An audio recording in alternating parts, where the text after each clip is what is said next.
Bismillahirrahmanirrahim. Alhamdulillahirabbil alamin. Ibu, bapak, sahabat Majelis Percikan Iman, baik yang hadir di sini ataupun yang hadir di rumah masing-masing secara online. Hari ini kita akan bahas bagaimana implementasi adab dalam kehidupan, ya. Tentu saja kita sebagai makhluk, pertama bagaimana adab kita kepada Allah Subhanahu wa Ta'ala. Jadi hari ini kita akan membahas adab manusia terhadap Allah. Adab manusia terhadap penciptanya. Ya. Karena adab ini wilayahnya luas. Maka sebelum kita bicara tentang adab kepada apapun, kepada siapapun, maka yang harus dibahas pertama adalah adab kita sebagai manusia terhadap pencipta kita Allah Subhanahu wa Ta'ala. Adab manusia kepada Allah. Adab makhluk kepada Khaliq. Ya. Pertama, adab manusia terhadap Allah seperti yang dinasihatkan oleh Luqman kepada anaknya, satu, tidak menyekutukan. Itu yang pertama. Ya. Jadi adab manusia terhadap Allah itu satu, tidak menyekutukan. Yang dimaksud tidak menyekutukan itu jangan sampai dalam pikiran, dalam hati kita hadir zat yang berkuasa. Jangankan melebihi, menyamai Allah saja tidak boleh. Jadi satu-satunya Tuhan, pencipta, pengatur, pemberi rezeki, pemberi hidup dan mati. Tanamkan dalam jiwa kita adab pertama hanyalah Allah Subhanahu wa Ta'ala. Termasuk adab kepada Allah tidak menyekutukan ketika kita semua yakin bisa kesini karena kuasa Allah. Bapak Ibu, ada di antara teman-teman kita yang boleh jadi sudah merencanakan berniat untuk ke sini. Tapi Allah tidak memberikan jalan. Apapun sebabnya. Maka kita kudu yakin bisa hadir ke sini karena kuasa Allah. Karena izin Allah. Karena takdir Allah.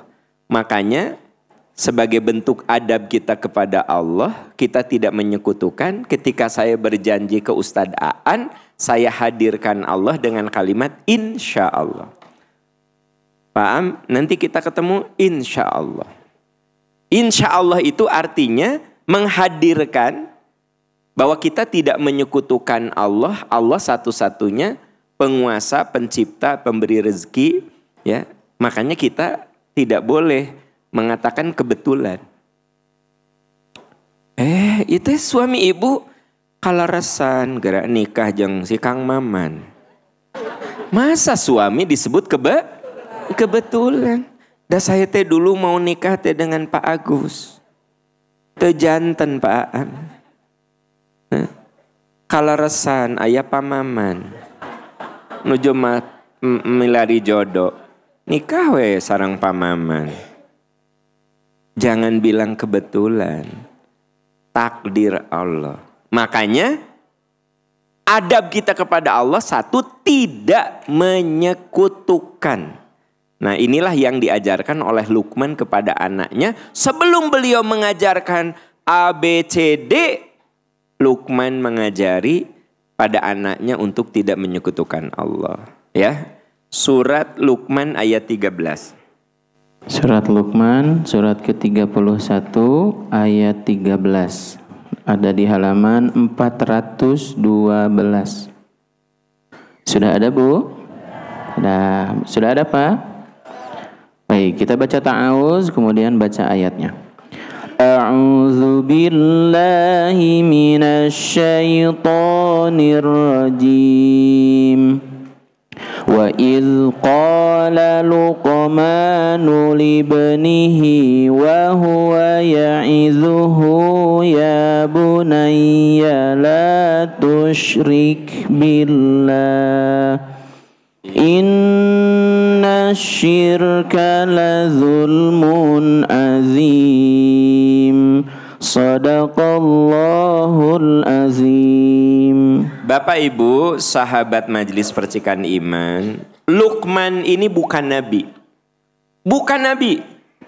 Tapi dikenal sebagai seorang manusia soleh yang bijaksana, yang arif.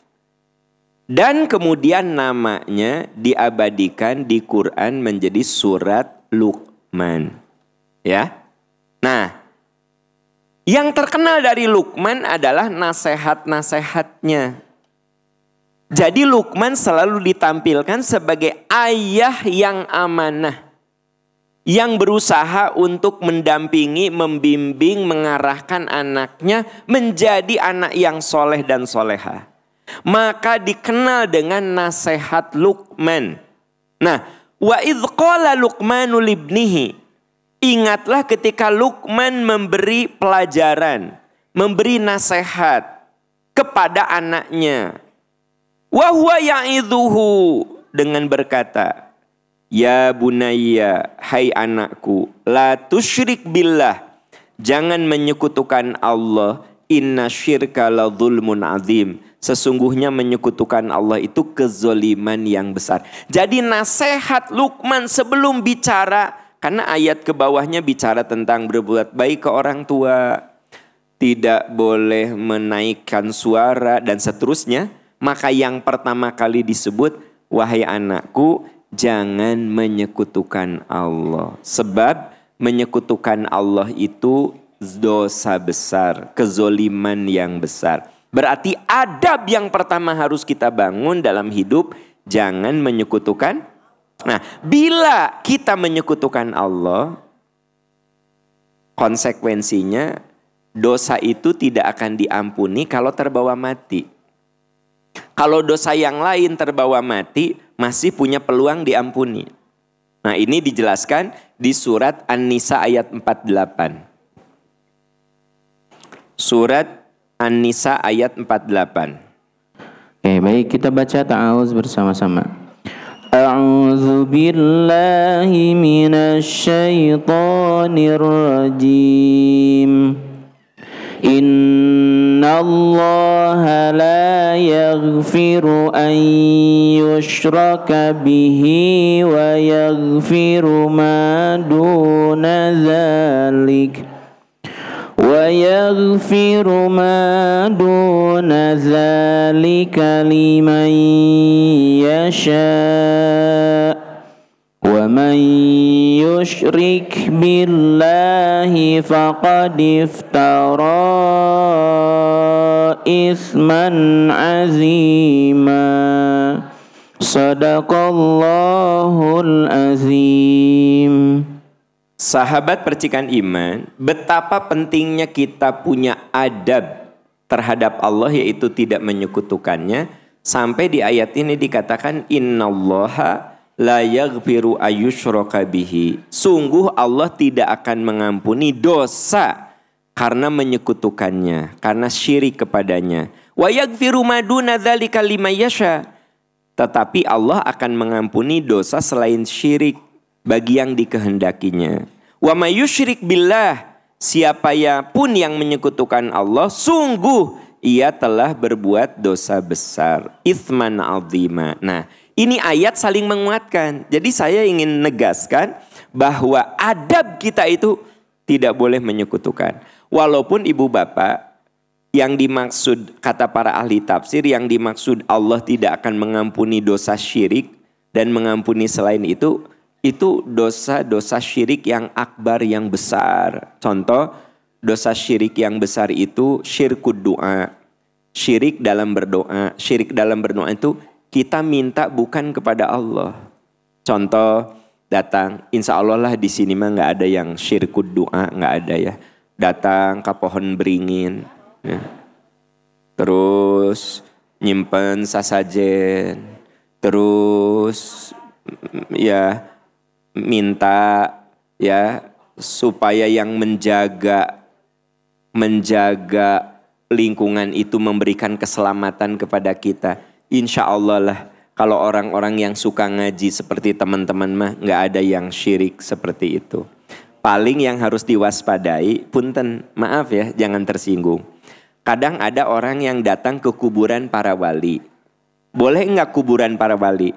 Kalau nawaitunya ziarah, mendoakan, atau ingin mengetahui sejarah, ya. Paling maksud saya gini, ini tolong omongan saya difahami dengan teliti ya.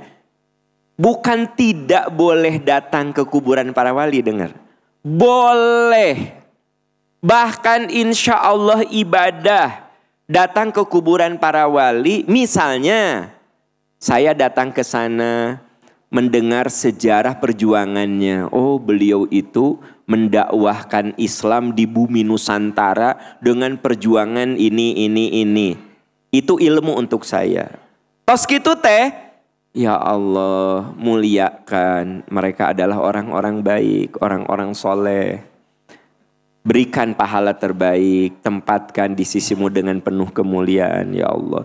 Jadikan semua usahanya itu jariyah. Saya mendoakan beliau karena beliau berjasa. Saya memahami perjuangannya. Maka datang ke kuburan para wali menjadi ibadah. Kenapa? Karena mendoakan. Kuntu nahaitukum an ziyaratil kubur fazuruha fa innaha tudzakirukumul maut. Sok ziarah. Itu membuat kamu sadar akan mati. Kamu tahu kebaikan orang. Anda datang ke kuburan orang tua, sadar dengan jasa-jasa orang tua. Berarti afdol. Nah, punten, maaf, 1000 maaf. Kadang-kadang ada yang salah. Jadi datang ke kuburan para wali, minta, ya waliullah, suami saya pemarah ya waliullah. Solehkan suami saya ya waliullah. Jadi Anda minta kepada waliullah. Punten, maaf. Ini yang disebut syirkud doa. Makanya dengar omongan saya diperhatikan dengan teliti karena suka ada yang salah menangkap. Loh, emang gak boleh datang ke kuburan para wali? Bukan gak boleh, cinta. Yang tidak boleh itu menyekutukan, ari ngadoakeun, mengambil sejarah, traveling, aya nu piknik ka ditu teh nya piknik popotoan gitu. Nah, yang harus dibenerin syirkud doa. Anda tidak boleh minta. Sebenarnya bukan hanya ke kuburan para wali, ke orang yang sudah meninggal itu nggak boleh minta. Saya datang ke kuburan ibu bapak saya. Niatnya untuk mendoakan. Supaya saya juga sadar satu saat saya juga bakal dikuburkan. Supaya saya mengenang bagaimana jasa ibu bapak saya dalam kehidupan saya. Maka itu suatu yang agung, suatu yang mulia. Tapi kalau saya datang ke kuburan ibu bapak saya. Bapak, ibu, saya sedang menghadapi kesusahan. Ya jamaah susah dididik, Bapak Ibu. Saya di papatahan. Ya jamaah tengah lawan wae. Bapak Ibu. Pasihan abdi kakuatan. Supaya tiasa ngainsafkeun jamaah. Maka itu syirik doa. Karena saya minta sama ibu bapak saya. Bisa dipahami maksud saya? Nah, jadi yang harus dibenerin itu bisi kita terjebak dalam syirkud doa. Syirik dalam doa, ya kan gitu. Nah, ibu bapak, di ayat ini dikatakan Allah tidak akan mengampuni dosa syirik dan Allah akan mengampuni dosa selain syirik. Yang jadi pertanyaan, dosa selain syirik teh gimana? Jadi gini teman-teman, ada dosa yang walaupun kita tidak minta ampun, termaafkan. Saya berbuat dosa, saya nggak taubat. Maksudnya tidak ya Allah ampuni, enggak. tapi terampuni. Yaitu dosa-dosa yang tidak saya sengaja. Bahasanya itu dosa yang by accident. Teka haja. Ya. Saya ngobrol dengan Kang Aan. Sebenarnya saya tidak bermaksud menyakiti hatinya. Tapi mungkin ada omongan saya yang melukai gitu. Saya sebenarnya menasehati. Tapi mungkin Kang Aan tersinggung kan gitu. Tapi dosa-dosa yang tidak saya sengaja. Itu akan terampuni secara otomatis dengan amal soleh. Terlebur. Contoh, Bapak Ibu datang ke sini. Kan kata Nabi setiap langkahnya penggugur dosa. Ya, dosa-dosa yang mana? Yang tidak kita sengaja. Gitu. Terus, kalau kita datang untuk bersilaturahmi, penggugur dosa. Wassalawatul khams, sholat yang 5 waktu dari duhur ke asar, dari asar ke maghrib. Itu mukaffiratun lima bainahunna. Penghapus di antara dosa-dosa itu. Jadi kalau saya sholat duhur, ada dosa-dosa yang terampuni dengan sholat duhur dari subuh ke duhur. Nanti kita sholat asar, ada dosa-dosa kecil yang terampuni dari duhur ke asar. Ya kan? Kan kadang-kadang ada saat dimana tidak bermaksud apa-apa tapi ujug-ujug gue. Ya. Ibu lihat ke depan. Tak kerudung si ibu juga taplak meja. Tapi dina pikiran wungkul. Juga taplak meja. Karena pas kebetulan memang taplak meja Anda teh persis sama dengan yang dipakai si ibu itu. Nah, pas saya datang, trek dina pikiran teh. Baju Pak Am kayak hordeng. Bu, ibu tidak bermaksud ngahinakeun, ngantar bersit. Ya. Mun Pak Aan eta bajuna jiga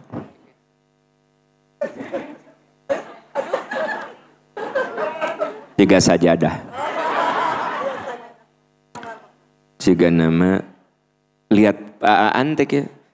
Bajunya juga sajadah. Bu, itu kan refleks ya.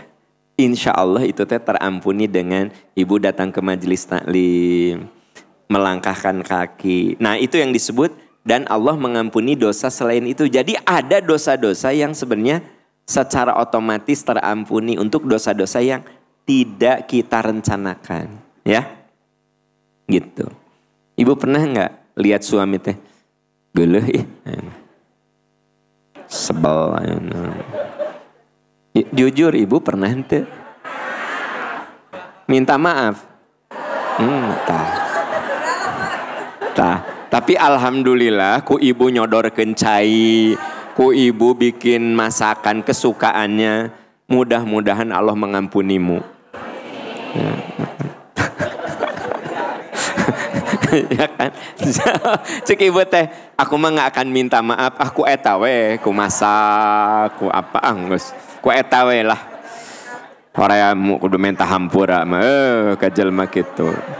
Sokalah ka ieu legeg lah manjang geus kitu teh. Daripada legeg manjang mah geus we sodorkeun cai. Aya eut ya dina hate teh penggugur dosa ya Allah. Ya. Nah, aya nu kieu boleh enggak Pak? Boleh enggak Pak? Ya Allah, bimbing hamba. Nah, intinya ada dosa-dosa yang terampuni secara otomatis dengan amal soleh gitu, ya. Nah, ada satu ayat lagi Ustadz Aan, An-Nisa ayat 36 Ustadz. An-Nisa ayat 36. Baik, kalau sudah ada kita baca ta'awuz kemudian baca ayatnya.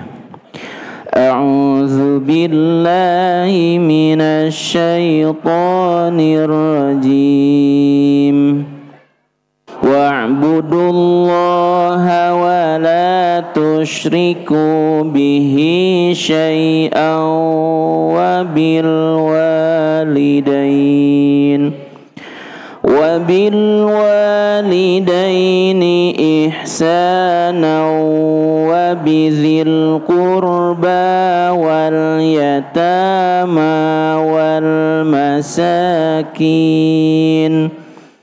والمساكين والجار ذي القربى والجار الجنب والصاحب بالجنب وابن السبيل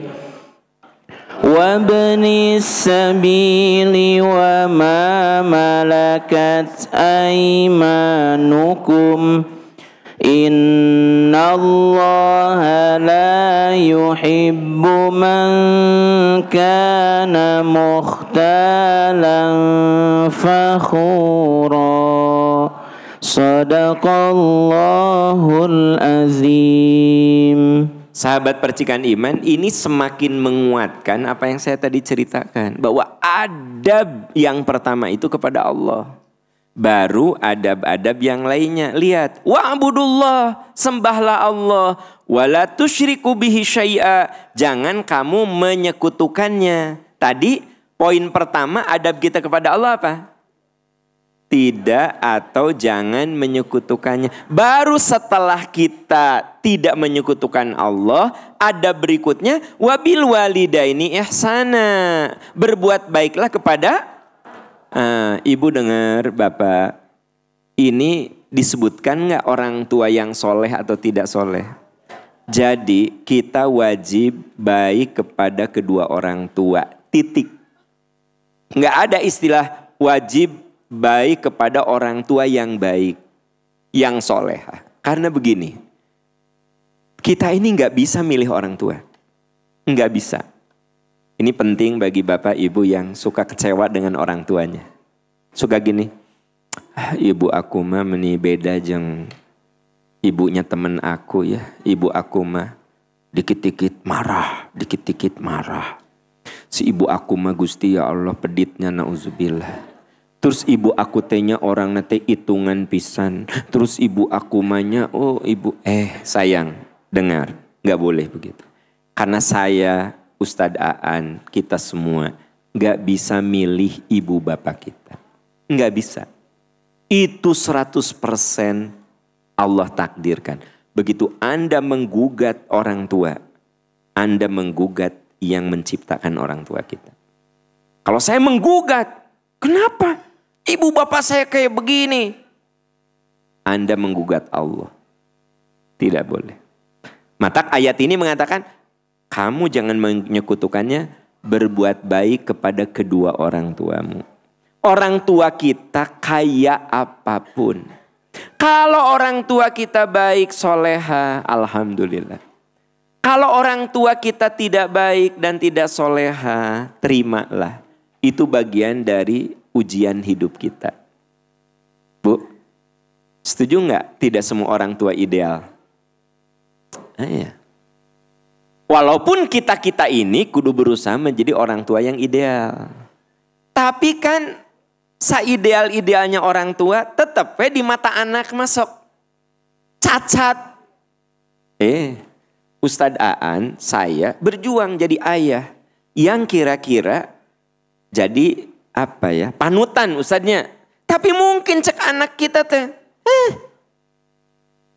bapak orang mah, bapak ngomong, mungkin nggak? Gitu. Ari bapak nu hijri mah, bapak orang mah, tara ngomong. Mungkin nggak? Jadi sebenarnya saya, Anda semua, kita semua berjuang menjadi ayah yang ideal, menjadi ibu yang ideal. Boleh jadi di mata anak kita mah ada aja cacatnya. Mama aku teh solehah ngan.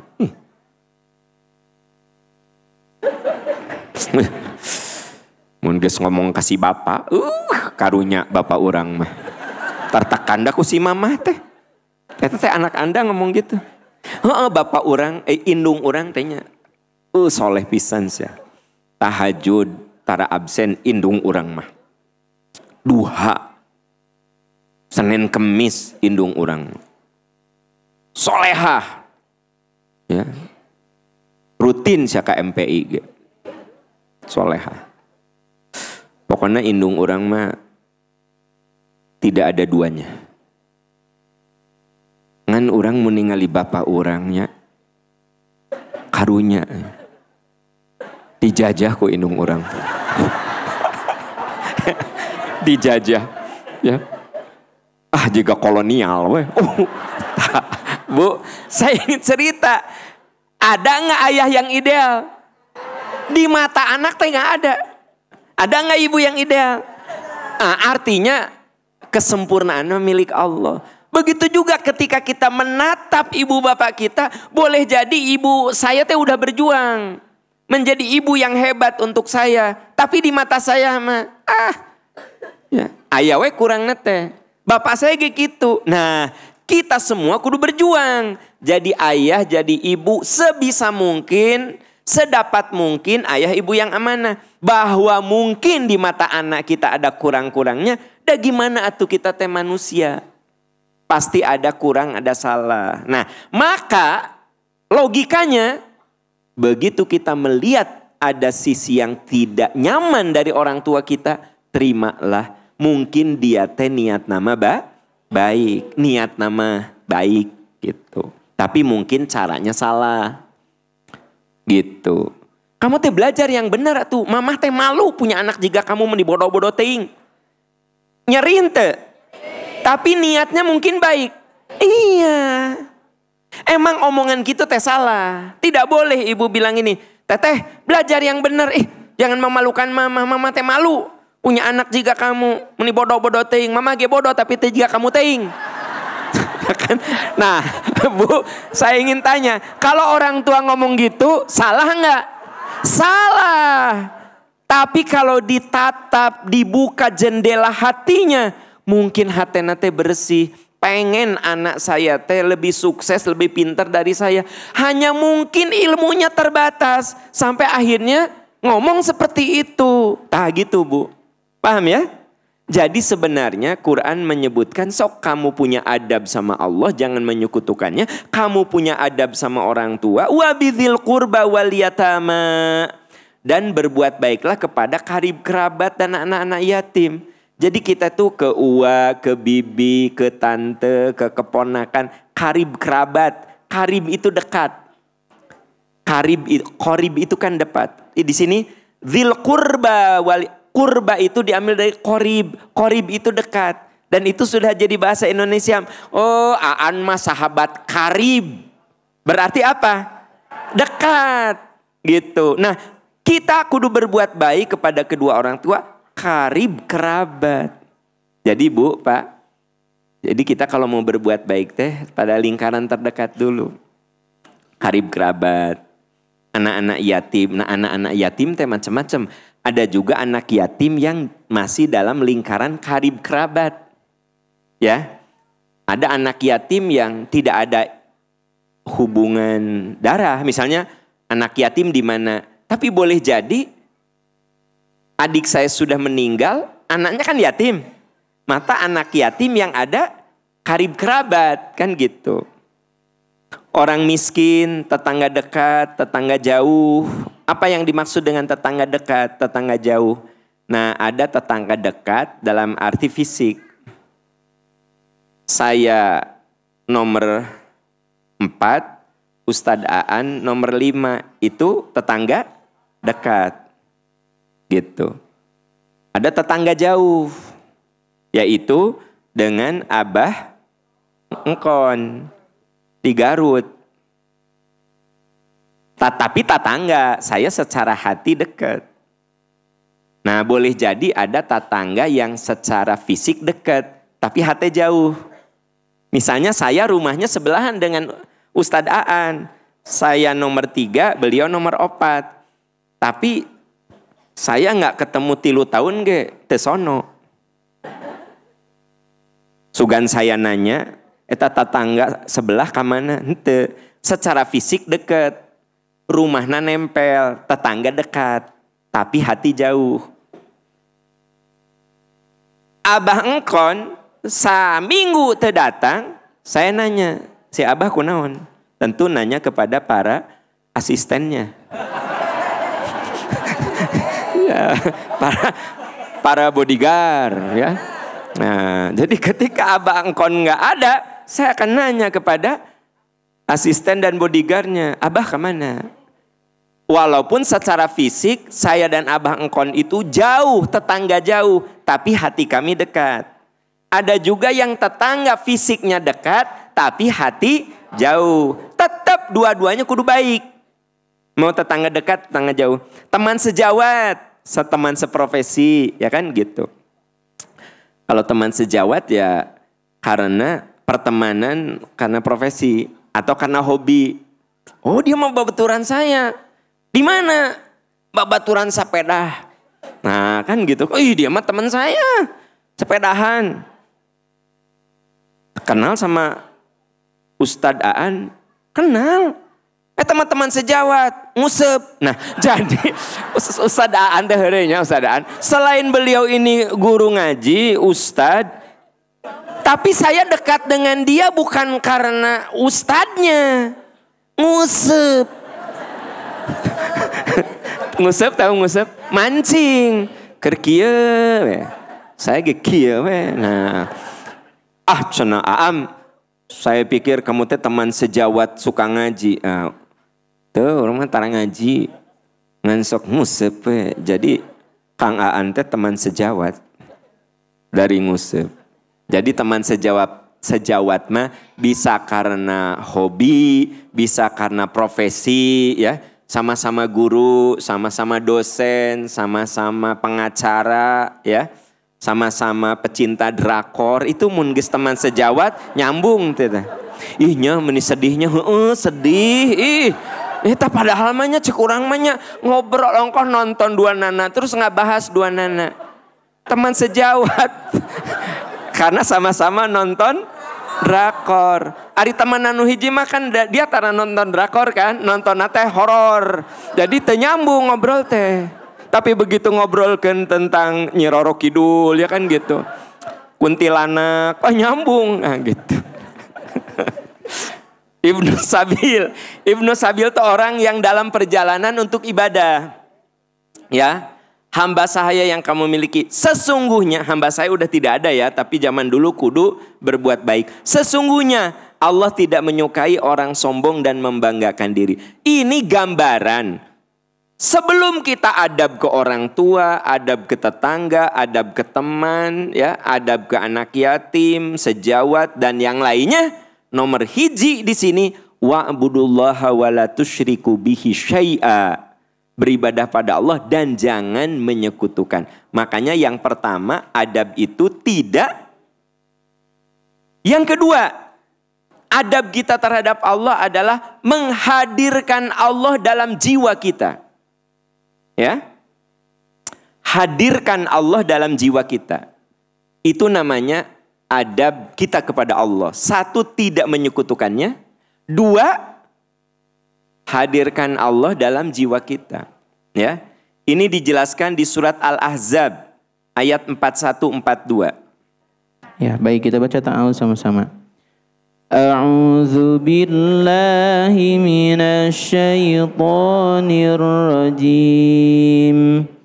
Ya ayyuhalladzina amanu dzkurullaha dzikran katsira wasabbihuhu bukratan wa asila. Shadaqallahul azim. Bapak Ibu, sahabat Majelis Percikan Iman, pertama adab kita itu jangan menyekutukan. Sebelum kita adab-adab ke yang lain, Allah nomor satu, jangan disekutukan. Yang kedua, coba hadirkan Allah dalam jiwa kita. Contoh menghadirkan Allah dalam jiwa itu, misal kita mau makan. Ari makan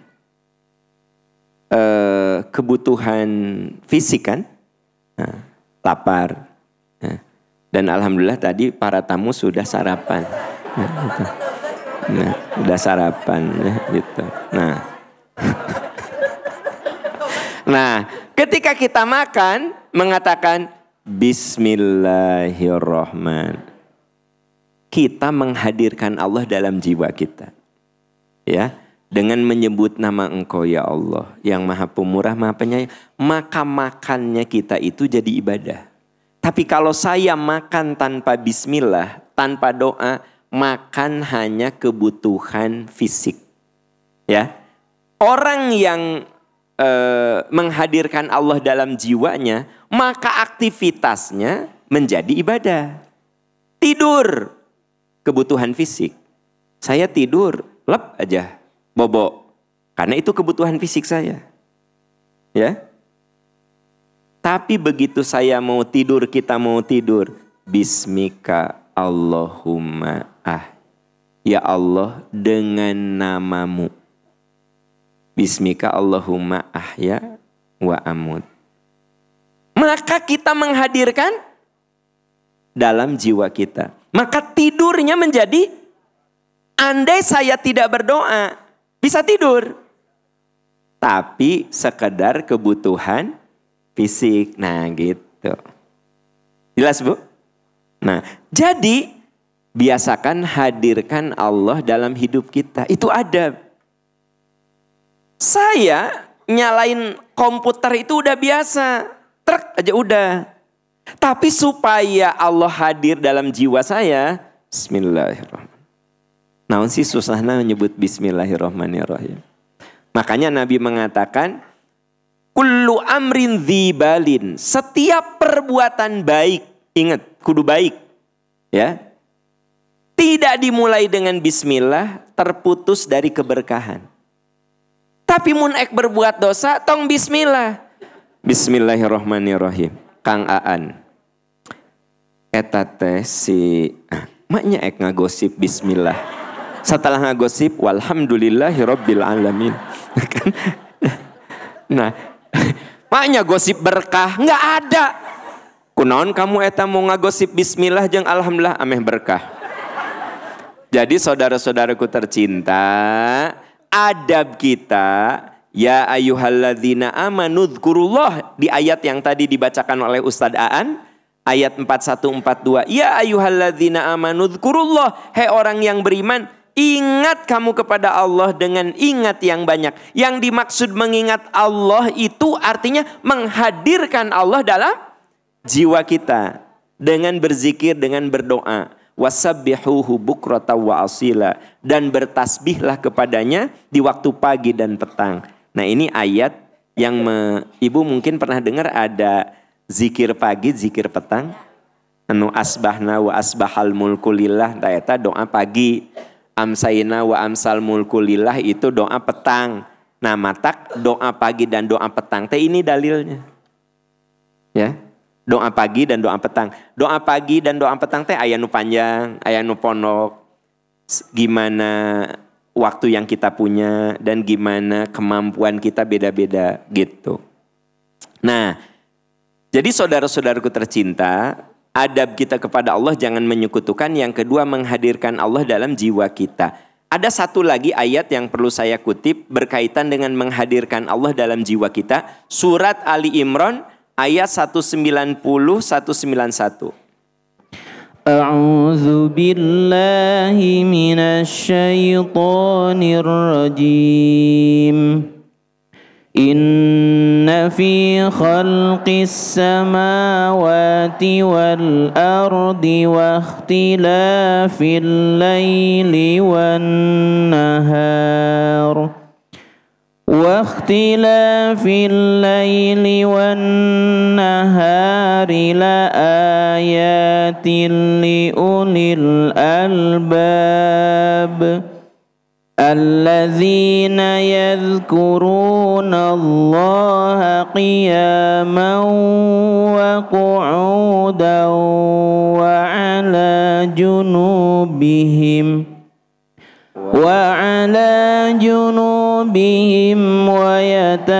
ويتفكرون في خلق السماوات والأرض ربنا ما خلقت هذا باطلا Subhanaka faqina azaban nar. Sadaqallahul azim. Sahabat percikan iman, ini ayat juga menjelaskan tentang bagaimana orang yang beradab, dia hadirkan Allah dalam hidupnya. Sampai-sampai ketika dia melihat satu fenomena, satu keadaan, selalu dihubungkan dengan kuasa Allah. Sesungguhnya dalam penciptaan langit dan bumi, pergantian siang dan malam, sungguh terdapat tanda-tanda kebesaran Allah Subhanahu wa ta'ala. Jadi ibu, kalau Allah itu dihadirkan dalam jiwa kita, lihat ibu tanaman berbuah, alhamdulillah ya Allah. Kamari masih bunganya pentil, sekarang sudah ini. Ibu lihat ya, punya ayam ya gitu. Nogan opat. Hayam hiji nog opat kan gitu. Nah, Bu, itu teh kan ada yang melihat ayam bertelur, ya bertelur. Tapi ada yang melihat ayam bertelur bukan bertelurnya tapi Masya Allah ya gitu. Bagaimana itu ya? Tina makanan berubah jadi telur. Terus mana duluan telur apa hayam? Nah, pokoknya mah artinya apa? Orangnya itu selalu menghubungkan satu peristiwa itu dengan kuasa Allah. Alladzina yadhkurunallaha qiyaman wa qu'udan. Mereka mengingat Allah sambil berdiri, duduk, berbaring, dan mereka memikirkan ciptaan Allah seraya berkata, Rabbana ma khalaqta hadza batila subhanaka. Tidak ada yang sia-sia yang Allah ciptakan. Gitu. Lihat keong, tahu keong? Seafood atau keong lah, nges. Lihat keong, lihat jangkrik, lihat semut. Kalau Allah itu hadir, begini, saya lihat semut di mata saya dengan semut di mata Ustadz Aan sama. Itulah semut. Tapi orang yang Allah itu hadir dalam dirinya bukan sekedar semut. Dan gak mungkin Allah menciptakan semut sia-sia. Pasti ada hikmahnya. Tapi aku gak tahu hikmah di balik itu apa. Maka ada orang yang meneliti tentang persemutan. Ternyata semut itu punya bahasa yang dipahami oleh semut lagi. Oleh kita gimana sih kamu teh? Semut yang dibahas gitu. Ya mun saya serius. Jadi akhirnya ilmuwan itu meneliti.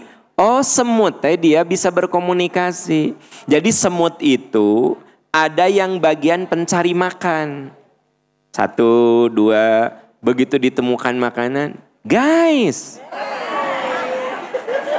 come here. Kadia euy. Aya dahareun euy. Bring sok. Mula-mula semut teh 1 ya, ujug-ujug breng. Ini lebah. Itu dia tidak langsung bring ente. 1. Jadi ada lebah ini ya Ustadz ya, lebah surveyor. Jadi lebah yang mencari ada titik, dia tentu manggil teman-temannya. Jadi saya katakan di sini, mungkin lebah di mata saya biasa lebah, tapi lebah di mata ilmuwan lebah beda lagi. Paham Bu? Kayak ini apa sih bambu di mata saya bambu is bambu. Dan saya mah orang awam. Saya pernah seminar udah ini mah lama sebelum Covid ya. Beliau itu profesor yang spesialisnya itu masalah bambu. Profesor bambu. Iya, disengserikan. Kamu mah aku lagi serius bener sengserikan. Nah, jadi di mata saya bambu adalah naon sih bambu. Tapi saya waktu itu bicara tentang lingkungan. Beliau itu profesor di Indonesia yang meneliti tentang bambu. Doktornya di Jepang. ya, meneliti tentang bambu. Wih, ternyata fungsi bambu itu begini. Saya terhenyak dengan keluasan ilmunya. Jadi bambu bagi saya hanya begitu ningali bambu ingat sate. Karena pikiran saya sederhana.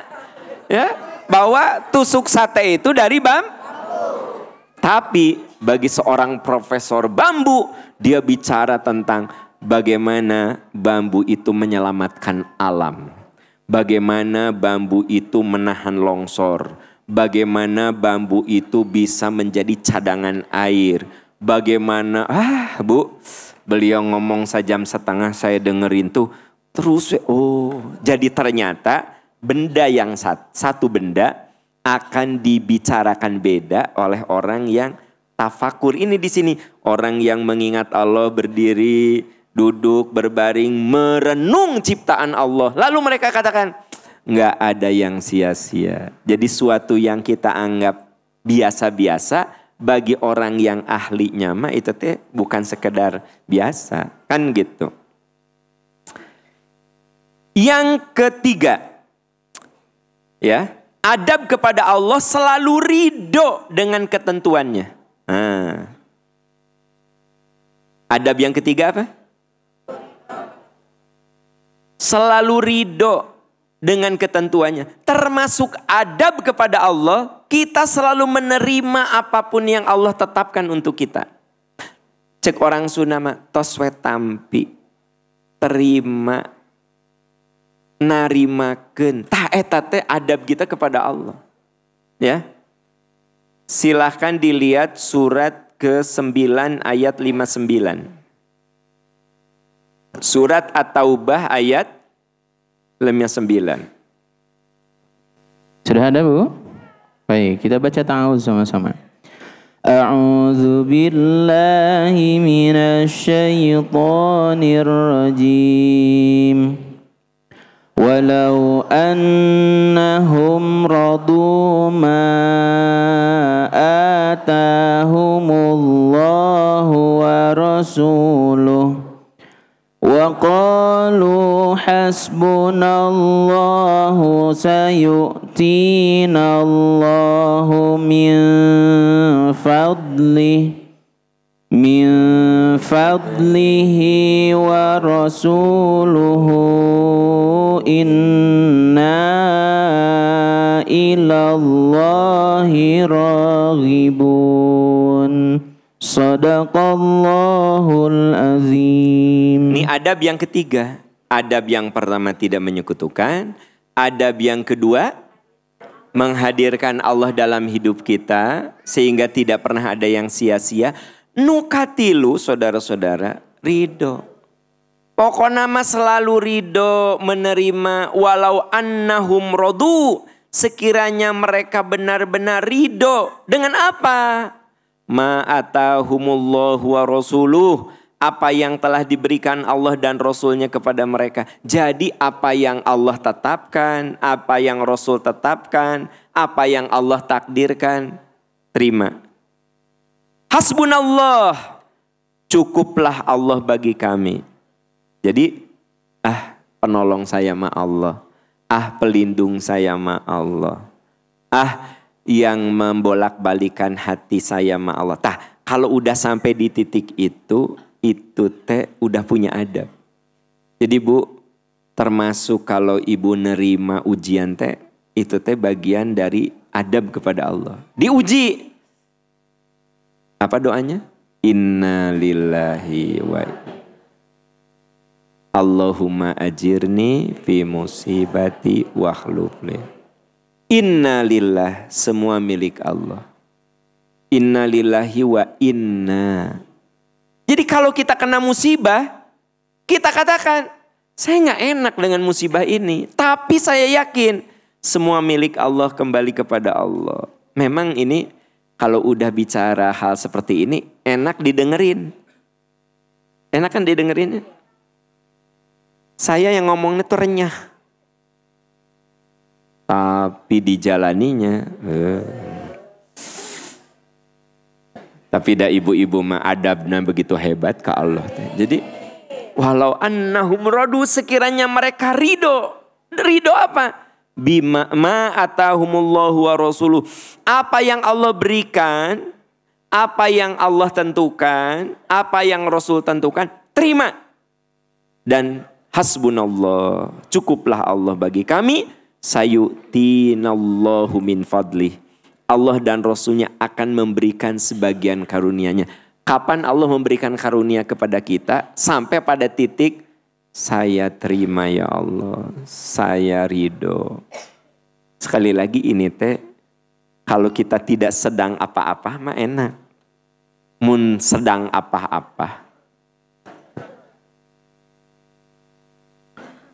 Gitu.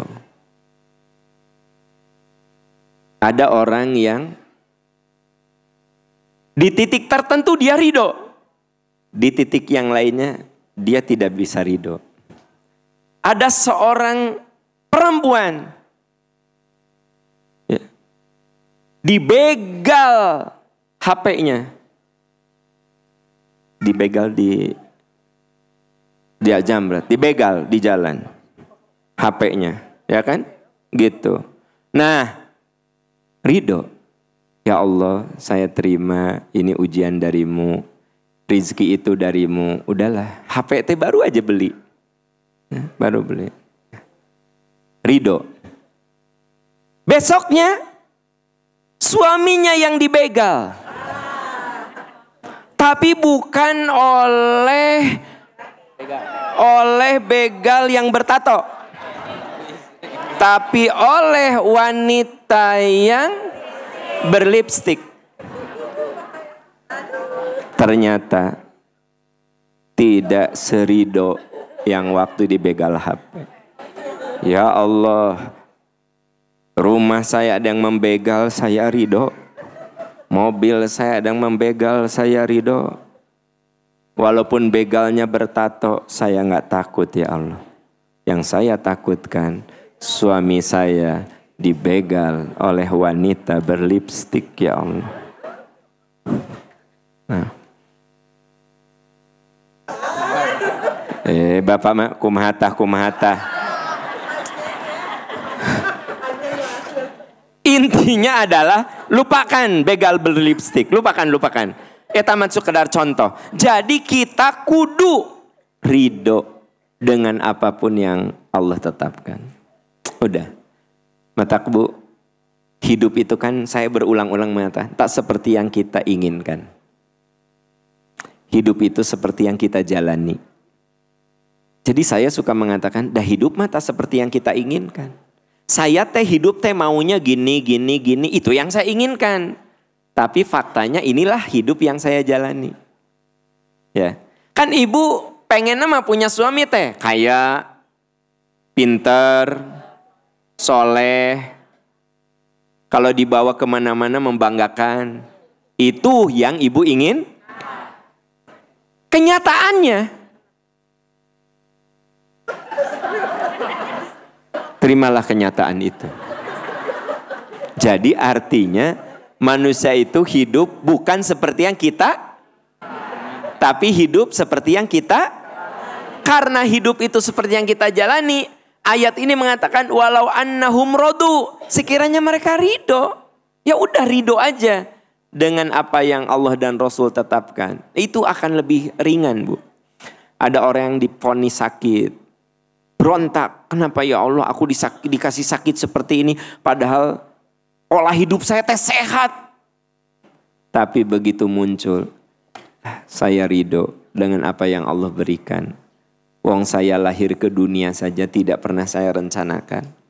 Saya dikasih umur segini aja bukan karena keinginan saya. Lalu sekarang saya ternyata divonis punya penyakit ini, ya udah saya terima. Ya Allah jadikan ini penggugur bagi dosa saya. Ringan nggak? Pas diomongin ringan. Ya, ringan kan? Tapi dijalaninya. Tapi dah usadaan nggak usah khawatir, jamaah MPI mah udah teruji. Nah. Terakhir, yang keempat. Jadi yang pertama tidak menyekutukan. Allah. Yang kedua, hadirkan Allah dalam. Yang ketiga, selalu ridho. Yang keempat, adab kita kepada Allah husnuzon. Selalu baik sangka dengan apa yang Allah berikan. Jadi yang keempat ini, adab kita kepada Allah husnuzon. Ya, husnuzon. Ya. Jadi selalu mengatakan pasti ada hikmah di balik ini. Ya. Ayah ibu nu jauh-jauh datang ke sini. Ternyata di pasar Banjaran bannya kempes. Bannya kempes. Tukang tambal ban belum ada yang buka. Ya. Ditungguan tah nepi ka jam 8. Aya tukang tambal ban. Begitu ditambal, maju sakilo, blep. Ban depan.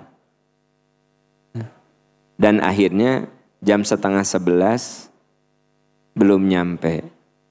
Saya yakin di balik ini ada hikmah. Ta eta adab ka Allah. Gusti ya Allah, saya teh mau ngaji ya Allah. Kenapa tadi ban belakang pecah? Aina ban depan pecah ya Allah. Baru setengah jam rantai coplok ya Allah. Ini teh apa tuh? Dah saya teh bukan mau maksiat. Anda suudon. Katakan, aku yakin ini yang terbaik. Pertanyaannya, ibu tersebut dapat pahala enggak? Dapat pahala ngaji, dapat pahala perjalanan, dan ada satu bonus, beliau husnuzon. Ibu suka husnuzon ke suami? Kadang-kadang.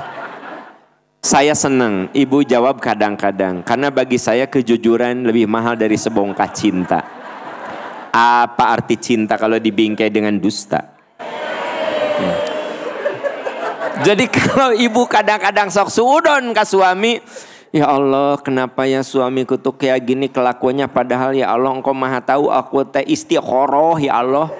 Nikah jeung jelema ya teh istiqoroh aku teh ya Allah. Ya. Tapi kenapa hasil istiqoroh kayak gini ya Allah? Nah, ibu Anda teh udah istiqoroh kan? Nikah dengan suami ibu sekarang teh. Tapi ibu kadang kecewa.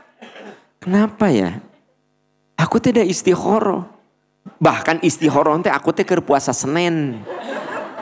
Ngahaja. Bahkan untuk menentukan jodoh ini teh aku teh Daud dulu 3 bulan. Terus aku istiqoroh tiap puasa. Celeng tejiga kia ya Allah. Apa celak. Tah, Bu. Ini saya ingin cerita, jangan anggap sepele. Husnuzon itu adab pada Allah. Ya. Seperti halnya Allah bercerita tentang perang. Dulu umat Islam menghindari perang, tiba-tiba diwajibkan berperang. Bapak Ibu, semua orang teh menghindari perang. Karena perang itu selalu melahirkan penderitaan. Tidak ada perang yang melahirkan kesejahteraan, itu nggak ada. Makanya berusaha untuk menghindari perang. Termasuk perang dengan salaki, saudara-saudara. Ibu, dalam dunia pertempuran, perang itu dihindari. Kenapa? Kalau negara berperang bukan kemadorotan. Ekonomi runtuh. Kesejahteraan runtuh. Sekarang yang lagi berperang Soviet dengan apa? Ukraina. Rusia dengan Ukraina. Pertanyaannya, emang dengan perang bertahun-tahun gitu mereka happy? Jadi sebenarnya perang itu harus dihindari. Karena perang itu hanya akan melahirkan kemadorotan-kemadorotan. Makanya Bapak Ibu, coba hindari perang dalam rumah tangga. Ibu mau nih resep pisan atau ngajak perang ke suami teh. Ibu kudu tahu perang mah tidak ada yang melahirkan kebaikan. Kalah kau udah sebenarnya perang itu tidak ada baik-baiknya. Itu Ukraina dengan Rusia itu nggak ada baik-baiknya perang tuh. Ari kamu ngajak perang wae ka salaki, ini gimana maksudnya? Sok aing mah. Gelut. Sok. Nah, ibu, bapak, kalau kita tahu perang itu nggak bagus, hindari selalu peperangan, termasuk perang dalam rumah tangga. Nah, dulu tidak ada yang menginginkan peperangan, tapi karena umat Islam diserang, maka turun surat Al-Baqarah 216. Kutiba alaikumul qital wa huwa kurhul lakum. Diwajibkan kepadamu berperang, itu teh nggak kamu suka. Walaupun kamu nggak suka, asa antakru syai'an wa huwa khairul lakum. Boleh jadi dalam sesuatu yang tidak kamu suka itu kamu husnuzon, ada kebaikan di situ. Jadi kita ketika mendapatkan penderitaan yang harus dimunculkan husnuzon. Karena husnuzon itu adab kita kepada. Nah biasanya Bu, husnudon itu harus dimunculkan saat kita mengalami penderitaan. Ibu lagi sakit, husnuzon, ya Allah ini penggugur dosa saya. Ya. Jadi artinya kapan kita husnuzon? Biasanya ketika kita berada dalam keterpurukan. Dah kalau sedang nyaman mah husnuzon. Alhamdulillah barudak teh saroleh. Teras iya suami alhamdulillah insaf. Terus ayeuna suami teh bager pisan. Alhamdulillah ya Allah, Anda husnudon karena semua kebaikan-kebaikan. Tapi begitu istri anak bermasalah, ekonomi bermasalah, suami mah geus puguh ti awal nikah ge geur masalah. Nah, di situ diperlukan apa? Jadi husnuzon itu sangat diperlukan justru saat kita terpuruk. Ya, nah ini disebutkan di Al-Baqarah 216. Ustadz silakan dibaca. A'udzu billahi minasy syaithanir rajim. Kutiba 'alaikumul qitalu wa huwa kurhul lakum. Wa asa an takrahu syai'an wa huwa khairul lakum wa asa an tuhibbu syai'an wa huwa syarrul lakum wallahu ya'lamu wa antum la ta'lamun. Shadaqallahul azim. Di ayat itu ada kalimat boleh jadi kamu benci sesuatu padahal itu baik bagimu. Bisa juga kamu menyukai sesuatu padahal itu tidak baik. Allah mengetahui sedangkan kamu tidak tahu. Jadi kita kudu husnuzon. Aku yakin ini ada kebaikannya. Saya yakin ada hikmahnya. Sahabat percikan iman itu 4 adab kita kepada Allah. Tidak menyekutukannya. Menghadirkan Allah dalam jiwa kita. Selalu ridho dengan apa yang Allah tetapkan. Dan husnuzon kepada Allah Subhanahu wa taala. Semoga 4 hal itu bisa kita amalkan. Amin ya robbal alamin. Ibu bapak itu saja, mari nanti kalau di saat tahajud saling doakan ya. Saya boleh titip doa Bu? Doakan agar dosa-dosa saya diampuni ya. Saya juga selalu mendoakan ibu bapak supaya dosanya diampuni. Yang kedua, titip doa agar Allah selalu menolong saya. Baik urusan dunia ataupun akhirat. Sebab bila Allah sudah nolong, tidak ada siapapun yang bisa membinasakan kita. Saya pun sama, selalu mohon agar ibu, bapak dalam ampunan dan pertolongan Allah Subhanahu wa taala. Jadi kita saling mendoakan untuk mendekatkan hati kita.